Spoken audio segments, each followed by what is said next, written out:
দ্বাদশ শ্রেণীর প্রিয় শিক্ষার্থীরা, তোমাদেরকে অনলাইন ক্লাসে স্বাগত জানাচ্ছি। আশা করি তোমরা সবাই বেশ ভালো আছো, নিরাপদে আছো এবং বাড়িতে তোমাদের লেখাপড়া চালিয়ে যাচ্ছ। আজকে আমি দ্বাদশ শ্রেণীর 19 নম্বর ক্লাস যেটি আছে 19 নম্বর ক্লাস প্রথম পত্র অর্থাৎ পার্ট 1 সেকশন 10 অর্থাৎ অধ্যায় 10 যে মুদ্রা ও ব্যাংক অধ্যায়টি আছে, এই অধ্যায়ের একটি গুরুত্বপূর্ণ এবং বড় টপিকস বাংলাদেশ ব্যাংক এর কার্যাবলী নিয়ে আলোচনা করব। তা আমি প্রথম পত্রের মুদ্রা ও ব্যাংক যে অধ্যায় আছে তার সেই জায়গা থেকে বাংলাদেশ ব্যাংকের কার্যাবলী নিয়ে আলোচনা করব। তোমরা দেখতে পাচ্ছ আমি এখানে ক নম্বরে সাধারণ কার্যাবলী, খ নম্বরে সরকারের ব্যাংক হিসেবে সম্পাদিত কার্যাবলী এবং অন্যান্য ব্যাংকের ব্যাংকার অর্থাৎ ব্যাংকার হিসেবে যে কার্যাবলীগুলো সম্পাদন করে সেই বিষয়গুলো এখানে উল্লেখ করেছি। এই বিষয়গুলোর ভিতরে আরও ছোট ছোট যে বিষয়গুলো লুকিয়ে আছে সেই বিষয়গুলো নিয়ে আজকে আলোচনা করা হবে। বাংলাদেশ ব্যাংক তথা আমাদের কেন্দ্রীয় ব্যাংক, বাংলাদেশ ব্যাংক তথা আমাদের কেন্দ্রীয় ব্যাংকের কার্যাবলীগুলো কি কি? আমরা সাধারণত এই কার্যাবলীকে 3 ভাগে ভাগ করতে পারি। সাধারণ কার্যাবলী হিসেবে ভাগ করতে পারি, সরকারের ব্যাংক হিসেবে সম্পাদিত কার্যাবলীগুলো সম্পর্কে ভাগ করতে পারি এবং অন্যান্য ব্যাংকের ব্যাংকার হিসেবে অর্থাৎ অন্যান্য ব্যাংকের অভিভাবক হিসেবে যে কার্যাবলী করে এই 3 ভাগে ভাগ করতে পারি। নৈবেতিকে আসতে পারে যে বাংলাদেশ ব্যাংকের কার্যাবলীগুলো কয় ভাগে ভাগ করা যায়? 3 ভাগে ভাগ করা যায়। তো প্রথমে আমরা সাধারণ কার্যাবলীগুলো কি কি সে বিষয়গুলো জেনে নেই। সাধারণ কার্যাবলী হচ্ছে নোট ও ধাতব মুদ্রার প্রচলন। বাংলাদেশ ব্যাংক নোট তৈরি করে থাকে, অর্থাৎ নতুন নোট তৈরি করে থাকে, সেরা নোট বা পুরাতন নোটগুলো গ্রহণ করে থাকে। এই নোটগুলোর মূল্যমানের নতুন নোট তৈরি করে। আর ধাতব মুদ্রাও প্রচলন করে থাকে। যেমন এখানে কি বলেছে, নোট ও ধাতব মুদ্রার প্রচলন। বাংলাদেশ ব্যাংক দেশে বিভিন্ন মূল্যমানের কাগজে নোট ও ধাতব মুদ্রার প্রচলনকারী একটি প্রতিষ্ঠান। দেশের অর্থের চাহিদার সঙ্গে সঙ্গতি রেখে এ ব্যাংক 1000, 500, 100, 50, 20, 10 ও 5 টাকার কাগজে নোট তৈরি করে থাকে এবং 2 টাকা, 1 টাকা, 50 পয়সা, 25 পয়সা, 10 পয়সা ও 5 পয়সার ধাতব মুদ্রা প্রচলন করেছে। নোট ইস্যুর জন্য এ ব্যাংক ন্যূনতম রিজার্ভ পদ্ধতি অনুসরণ করে, অর্থাৎ ন্যূনতম রিজার্ভ পদ্ধতি অনুসরণ করে এই ব্যাংক অর্থাৎ বাংলাদেশ ব্যাংক তার সাধারণ কার্যাবলীর মধ্যে যে বিষয়গুলো থাকে তার মধ্যে একটি নোট ও ধাতব মুদ্রা প্রচলন করে থাকে। বাংলাদেশ ব্যাংক চাইলেই সীমাহীন নোট ও ধাতব মুদ্রা প্রচলন করতে পারবে না।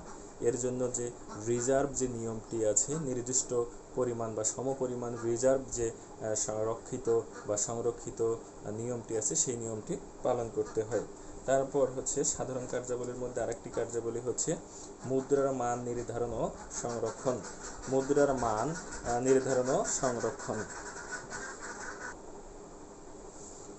সাধারণ কার্যাবলীর মধ্যে আরেকটি কার্যাবলী আছে মুদ্রার মান নির্ধারণ ও সংরক্ষণ।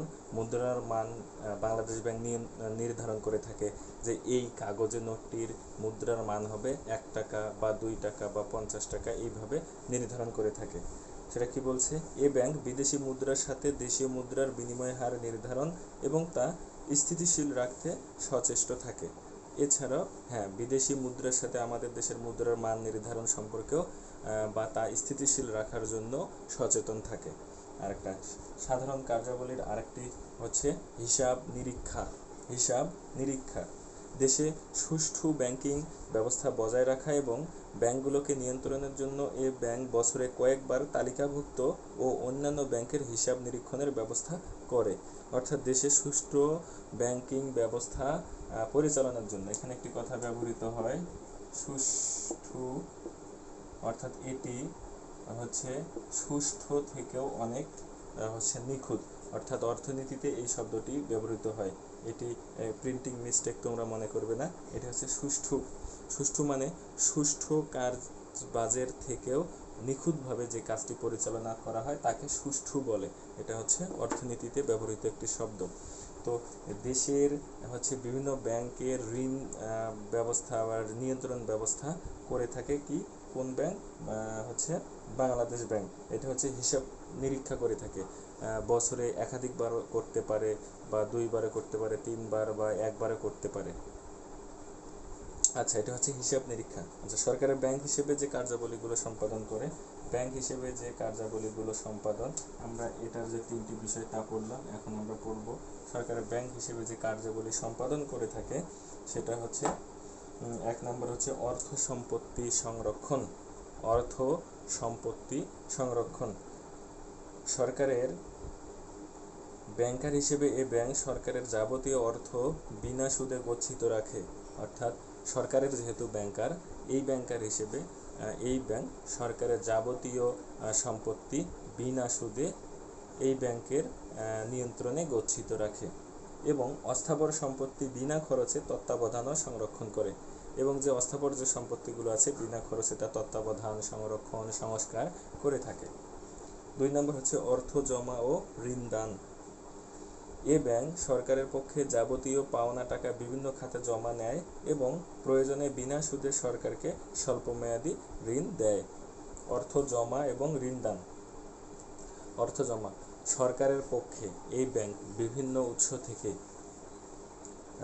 অর্থ জমা নেয়, যেমন বিভিন্ন মন্ত্রণালয় থাকে, এই মন্ত্রণালয়ের আন্ডারে যে কার্যাবলীগুলো, সরকারি কার্যাবলীগুলো পরিচালনা হয়, যেমন টোল পরিচালনা হয়, জরিমানা, তারপর হচ্ছে স্ট্যাম্প বিক্রি হয়, তারপর হচ্ছে বিভিন্ন জায়গায় যে সিলগালা করা হয় সেখান থেকে যে জরিমানা করা হয়, তারপর ডাক টিকিট বিক্রি করে যে অর্থ সংগ্রহ করা হয়, সবগুলো গিয়ে সরকারি ব্যাংক তথা বাংলাদেশ ব্যাংকে গিয়ে জমা থাকে। তো বাংলাদেশ ব্যাংক সরকারের পক্ষে তা জমা নেয়, শুধু জমাই নেয় না, তা রক্ষণাবেক্ষণেরও দায়িত্ব বাংলাদেশ ব্যাংকের হয়ে থাকে। এটাই বলছে অর্থ জমা ও ঋণ দান। এবং সেখান থেকে প্রয়োজন হলে সরকারকে বা অন্যান্য ব্যাংকে বাংলাদেশ ব্যাংক ঋণ দান করে থাকে, এই কথা এখানে বলছে। সরকারের পরামর্শদাতা। 3 নম্বরে হচ্ছে সরকারের পরামর্শদাতা। এ ব্যাংক আর্থিক নীতি প্রণয়ন ও বাস্তবায়নে বিভিন্ন সমস্যা সমাধানে সরকারকে পরামর্শ দেয়। বাংলাদেশ ব্যাংক বিভিন্ন প্রকার সমস্যা সমাধানে বাংলাদেশ সরকারকে হচ্ছে পরামর্শদাতা হিসেবে কাজ করে, অর্থাৎ বাংলাদেশ সরকারকে পরামর্শ দান করে থাকে, সেই কথা এখানে বলছে। আর একটা হচ্ছে সরকারের প্রতিনিধি। সরকারের প্রতিনিধি। এ ব্যাংক সরকারের প্রতিনিধি হিসেবে সরকারের ঋণ তত্ত্বাবধান করে,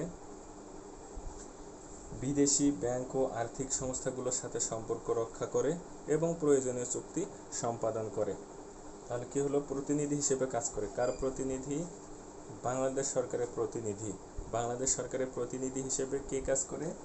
বাংলাদেশ ব্যাংক। এই বাংলাদেশ সরকারের প্রতিনিধি হিসেবে বাংলাদেশ ব্যাংক যে কাজ করে, কি কাজ করে সরকারের প্রতিনিধি হিসেবে? অন্য হচ্ছে দেশের সংস্থা বা ব্যক্তি বা প্রতিষ্ঠানের সাথে সম্পর্ক বজায় রাখে, তারপর হচ্ছে সরকারকে ঋণ প্রদান করে, বা অন্যান্য দেশের ব্যক্তি বা প্রতিষ্ঠান বা সরকারের কাছ থেকে ঋণ সংগ্রহ করে প্রতিনিধি হিসেবে। এরপর আসি অন্যান্য ব্যাংকের ব্যাংকার হিসেবে কার্যাবলী। অন্যান্য ব্যাংকের ব্যাংকার হিসেবে কার্যাবলী। কি কার্যাবলীগুলো করে থাকে অন্যান্য ব্যাংকের কার্যাবলী? নিকাশ ঘর। এ ব্যাংক আন্তঃব্যাংক দেনা পাওনার নিকাশ ঘর হিসেবে কাজ করে থাকে। আন্তঃব্যাংক দেনা পাওনার নিকাশ ঘর হিসেবে কাজ করে থাকে। নিকাশ ঘর হচ্ছে বিভিন্ন ব্যাংকের মধ্যে চেকের আদান প্রদানের ফলে যে পারস্পরিক দেনা পাওনার সৃষ্টি হয় তার নিষ্পত্তির জন্য এ ব্যাংক নিকাশ ঘর বা ক্লিয়ারিং হাউস হিসেবে কাজ করে। এক্ষেত্রে কেন্দ্রীয় ব্যাংকের কাছে গচ্ছিত বাণিজ্যিক ব্যাংকগুলোর নগদ রিজার্ভ থেকে পারস্পরিক দেনা পাওনা পরিশোধ করে থাকে। অর্থাৎ যে বিভিন্ন প্রকারের ব্যাংকগুলো আছে, বিশেষায়িত ব্যাংক, তারপর হচ্ছে বাণিজ্যিক যা আর অন্যান্য ব্যাংক, যেমন সমবায় ব্যাংক যেগুলো আছে, তা এই ব্যাংকগুলোর মধ্যে বিভিন্ন ব্যাংকগুলোর মধ্যে যে চেকের আদান প্রদান হয়, এই আদান প্রদানের যে চেকগুলো সেগুলো সবগুলো গিয়ে বাংলাদেশ ব্যাংকে জমা হয়ে থাকে। বাংলাদেশ ব্যাংক করে কি? এই ব্যাংকগুলোর যে গচ্ছিত অর্থ বাংলাদেশ ব্যাংকে জমা আছে সেখান থেকে এই এই হচ্ছে চেকের যে অর্থ সেটা পরিশোধ করে থাকে বা সেখান থেকে কেটে নেয়। এইভাবে হচ্ছে এই কাজগুলো করার জন্য বাংলাদেশ ব্যাংকে একটি অংশ বা শাখা বা বাংলাদেশ ব্যাংকে একটি রুম বা হাউস রাখা হয়েছে, যে রুমে থেকে এই কাজগুলো সম্পাদন করা হয় সেটিকে বলে নিকাশ ঘর। নিকাশ ঘর। আচ্ছা, তারপর অন্যান্য কাজগুলোর মধ্যে আরেকটি হচ্ছে ঋণ নিয়ন্ত্রণ। অন্যান্য ব্যাংকের অভিভাবক হিসেবে কাজগুলোর মধ্যে আরেকটি হচ্ছে ঋণ নিয়ন্ত্রণ। কার ঋণ নিয়ন্ত্রণ করে? অন্যান্য ব্যাংক বা বাণিজ্যিক ব্যাংকগুলো ঋণ নিয়ন্ত্রণ করে থাকে এই বাংলাদেশ ব্যাংক। বাংলাদেশ ব্যাংক যেমন বাণিজ্যিক ব্যাংকগুলোর ঋণদান ক্ষমতা বৃদ্ধি বা হ্রাস করা বাংলাদেশ ব্যাংকের অন্যতম প্রধান কাজ। এ ব্যাংক সাধারণত ব্যাংক হার পরিবর্তন, খোলা বাজারে ঋণপত্র ক্রয় বিক্রয়, নগদ জমার হার পরিবর্তন, ভোক্তার ঋণ নিয়ন্ত্রণ, প্রচারণা ইত্যাদি পদ্ধতির মাধ্যমে দেশের ঋণের পরিমাণ ও ব্যবহার নিয়ন্ত্রণ করে থাকে। তাহলে এই ব্যাংক কী করে? খোলা বাজার ঋণপত্র ক্রয় বিক্রয় করে, নগদ জমার হার পরিবর্তন করে, ভোক্তার ঋণ নিয়ন্ত্রণ করে, প্রতারণা থেকে নিষ্পত্তির জন্য কাজবাজ করে যায়। এটা হচ্ছে এই সকল কাজগুলো করে কি হচ্ছে অন্যান্য ব্যাংকের ঋণ নিয়ন্ত্রণের জন্য, অর্থাৎ অভিভাবক হিসেবে পরামর্শ দান, কর্তৃত্ব প্রদান করে থাকে এই ব্যাংক। তারপর আরেকটি হচ্ছে ঋণের শেষ আশ্রয়স্থল। এ ব্যাংক তালিকাভুক্ত অন্যান্য যে ব্যাংকগুলো আছে এই তালিকাভুক্ত ব্যাংকগুলোর সংকটকালে ঋণদাতা হিসেবে কাজ করে, পরামর্শদাতা হিসেবে কাজ করে। সেটাই বলেছি যে অন্যান্য ব্যাংকের আশ্রয়স্থল হিসেবে কাজ করে থাকে বাংলাদেশ ব্যাংক, অর্থাৎ ওই দেশের বিবেচ্য দেশের কেন্দ্রীয় ব্যাংক। যেমন ইংল্যান্ডের কেন্দ্রীয় ব্যাংক হচ্ছে ব্যাংক অফ ইংল্যান্ড, বাংলাদেশের কেন্দ্রীয় ব্যাংক হচ্ছে বাংলাদেশ ব্যাংক, তারপর ফেডারেল রিজার্ভ সিস্টেম হচ্ছে আমেরিকার। এগুলো হচ্ছে নৈবেত্তিকে আসে। তারপর আরেকটি হচ্ছে বাধ্যতামূলক তহবিল সংরক্ষণ।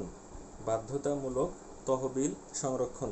এ ব্যাংক তালিকাভুক্ত ব্যাংকগুলোর চলতি ও স্থায়ী আমানতের একটি নির্দিষ্ট অংশ নিজের কাছে গচ্ছিত রাখে, অর্থাৎ বাধ্যতামূলকভাবে এই ব্যাংক তার তালিকাভুক্ত যে অন্যান্য ব্যাংকগুলো আছে সেইগুলোর কাছে বাধ্যতামূলকভাবে বিভিন্ন তহবিলগুলো গচ্ছিত রাখে বাধ্যতামূলকভাবে, যে এত পরিমাণে জমা রাখতেই হবে। আরও উন্নয়নমূলক যে কার্যাবলীগুলো আছে আমি এখানে আরও যদি যুক্ত করে দিই এর সাথে আরও যুক্ত করে দেওয়া যায় হচ্ছে, যদি যুক্ত করে দেওয়া যায় ক খ গ লিখেছি আমরা, ঘ হচ্ছে উন্নয়নমূলক কাজ,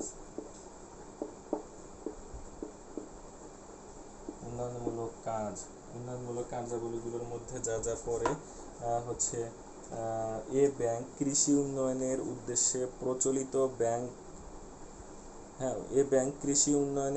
প্রচলিত বাংলাদেশ কৃষি ব্যাংক ও বাংলাদেশ কৃষি উন্নয়ন ব্যাংকে অর্থ তহবিল সরবরাহ করে থাকে, অর্থাৎ সরবরাহ তথা যোগান দিয়ে থাকে, অর্থাৎ ঋণ দিয়ে থাকে, বিভিন্ন শর্তাধীনে ঋণ দিয়ে থাকে।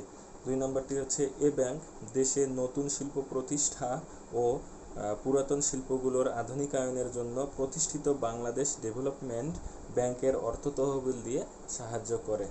বাংলাদেশ ডেভেলপমেন্ট ব্যাংকের অর্থ দিয়ে এই নতুন শিল্প প্রতিষ্ঠা বা পুরাতন শিল্পগুলো হচ্ছে আধুনিকায়ন করার জন্য অর্থ প্রদান করে থাকে। অর্থনৈতিক পরিকল্পনা প্রণয়ন ও বাস্তবায়নের জন্য এ ব্যাংক সরকারকে বিভিন্ন বিষয়ে গুরুত্বপূর্ণ হচ্ছে আলোচনা করে পরামর্শ দান দিয়ে থাকে এই ব্যাংক। যেমন বাজেটের সময় পরামর্শ দান করে, তারপর হচ্ছে অর্থ প্রদানের সময় পরামর্শ দান করে, প্রাকৃতিক যে বিভিন্ন দুর্যোগগুলো আছে এই দুর্যোগের সময় অর্থ সহায়তা বা অন্যান্য সহযোগিতা প্রদান করে থাকে বাংলাদেশ ব্যাংক। এ ব্যাংক বিভিন্ন ব্যাংকে নিয়োজিত ব্যাংক কর্মকর্তা ও কর্মচারীদের কর্মদক্ষতা বৃদ্ধির জন্য প্রশিক্ষণের ব্যবস্থা করে থাকে। এছাড়াও বাংলাদেশ ব্যাংক বিভিন্ন ব্যাংকের যে কর্মচারী বা কর্মকর্তাগুলো আছে তাদের দক্ষতা বৃদ্ধির জন্য, তাদেরকে আরও আধুনিক করার জন্য পরামর্শ বা ট্রেনিং বা প্রশিক্ষণের ব্যবস্থা করে থাকে। আর অন্যান্য কার্যাবলী আরও আছে, আরেকটি হচ্ছে অন্যান্য কার্যাবলী।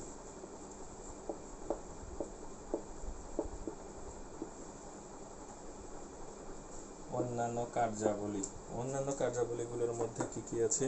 বাংলাদেশ ব্যাংকের আরও অন্যান্য কার্যাবলীগুলোর মধ্যে হচ্ছে এই ব্যাংক অর্থ ও অর্থনৈতিক উন্নয়ন সংক্রান্ত বিভিন্ন বিষয়ে গবেষণা চালিয়ে প্রয়োজনীয় তথ্য সংগ্রহ ও সংকল্পনাকারে তা প্রকাশ করে। এখানে একটু ভুল আছে, সংরক্ষণ করে তা প্রকাশ করে। আচ্ছা, এই ব্যাংক অর্থ ও অর্থনৈতিক উন্নয়ন সংক্রান্ত বিভিন্ন বিষয়ে গবেষণা চালায়। অর্থনৈতিক উন্নয়ন সংক্রান্ত বিভিন্ন বিষয়ে গবেষণা চালায়। গবেষণা চালানোর পর একটা সিদ্ধান্তে আসার পর তা জনসম্মুখে প্রকাশ করে যে এটি করলে ভালো হবে, এইভাবে করলে ভালো হবে, এগুলো বিষয় হচ্ছে প্রকাশ করে। তারপর 2 নম্বরে হচ্ছে এ ব্যাংক দেশে দাম স্তর স্থিতিশীল রাখার স্বার্থে প্রয়োজনীয় আর্থিক নীতি প্রণয়ন ও তার বাস্তবায়ন করে থাকে। প্রয়োজনীয় আর্থিক নীতি প্রণয়ন এবং বাস্তবায়ন করে এই ব্যাংক হচ্ছে দেশের অর্থনৈতিক ব্যবস্থা স্থিতিশীল রাখার স্বার্থেই। তাহলে এটি একটি গুরুত্বপূর্ণ কাজ বাংলাদেশ ব্যাংকের, অর্থাৎ আমাদের কেন্দ্রীয় ব্যাংক হচ্ছে বাংলাদেশ ব্যাংক। এই ব্যাংকের গুরুত্বপূর্ণ কাজ হচ্ছে দেশের অর্থনীতির অবস্থা সচল রাখা, ঊর্ধ্বগতির রাখা এবং অর্থনীতিতে যেন হচ্ছে ভঙ্গুর অবস্থা বিরাজ না করে সেই বিষয়ে লক্ষ্য রাখা। এ ব্যাংক সরকারের পক্ষে বৈদেশিক মুদ্রা ও স্বর্ণ ক্রয় বিক্রয় করে। সরকারের পক্ষে এই ব্যাংক বৈদেশিক মুদ্রা ক্রয় বিক্রয় করে। আচ্ছা, এ ব্যাংক দেশের মুদ্রা ও মূলধন বাজার সুষ্ঠুভাবে পরিচালনা করতে সাহায্য করে। দেশের মুদ্রা বাজার সুষ্ঠুভাবে পরিচালনা হতে সাহায্য করে। এ ব্যাংক অবৈধ উপায়ে বিদেশি মুদ্রার অনুপ্রবেশ প্রতিরোধ করে। অবৈধ উপায়ে বিদেশ থেকে, অর্থাৎ অন্য দেশ থেকে আমাদের দেশে যেন অবৈধ অর্থ না আসে সে বিষয়ে এই ব্যাংক সজাগ থাকে এবং কাজ করে থাকে। এই ব্যাংক তালিকাভুক্ত ব্যাংকগুলোর ঋণ প্রদান কার্যক্রম তদারক করে থাকে। একই কথা বারবার এখানে দেয়া আছে সব বিষয়গুলো। মূল কথা হচ্ছে বাংলাদেশ ব্যাংকের যে কার্যাবলী, সেই কার্যাবলীগুলো হচ্ছে মূল যে কার্যাবলীগুলো আছে আমি আলোচনা করলাম। যেমন সাধারণ কার্যাবলী আছে, অন্যান্য ব্যাংকের অভিভাবক হিসেবে কার্যাবলী আছে, সরকারের অভিভাবক হিসেবে কার্যাবলী আছে, তারপর উন্নয়নমূলক কার্যাবলী আছে। তো এই কার্যাবলীগুলো নিয়ে আলোচনা করা হলো। তো বাংলাদেশ ব্যাংকের কার্যাবলী কিছুটা কেন্দ্রীয় ব্যাংকের কার্যাবলী যে আমরা পড়েছি পূর্বের ক্লাসে, যে কেন্দ্রীয় ব্যাংকের কার্যাবলী আমরা পড়েছি সেই কার্যাবলীর সাথে সম্পৃক্ত। তো তোমরা বাড়িতে একটি কাজ করবে যে বাংলাদেশ ব্যাংক এবং কেন্দ্রীয় ব্যাংকের যে কার্যাবলী আছে সেই কার্যাবলী দুটি উত্তর একত্রিত করে সেখান থেকে বুঝে যেন একটি পড়ে আরেকটির উত্তর সম্পাদন করা যায় সেইটি করবে হচ্ছে। অর্থাৎ কেন্দ্রীয় ব্যাংকের কার্যাবলী এবং বাংলাদেশ ব্যাংকের কার্যাবলী প্রায় একই। দুইটি ব্যাংকের কার্যাবলী থেকে একটি নোট তৈরি করবে বাড়িতে, যে নোটটির মূল অর্থ হচ্ছে একটির উত্তর করে আরেকটির উত্তর লেখা যায় পরীক্ষায় যদি বাংলাদেশ ব্যাংকের কার্যাবলী আসে তাও লিখতে পারবে, আর কেন্দ্রীয় ব্যাংকের কার্যাবলী আসে তাও লিখতে পারবে। অর্থাৎ আমি যেটা বলতে চাচ্ছি, বাংলাদেশ ব্যাংকের কার্যাবলী যা কেন্দ্রীয় ব্যাংকের কার্যাবলীও তা। শুধু একটু 19-20 করে তোমরা লেখালেখি করলে একটি পড়ে আরেকটির উত্তর দেওয়ার সক্ষমতা অর্জন করবে। তো আজকে পড়া হলো হচ্ছে দ্বাদশ শ্রেণীর লেকচার সংখ্যা 19-এ পার্ট 1 অর্থাৎ প্রথম পত্র সেকশন 10।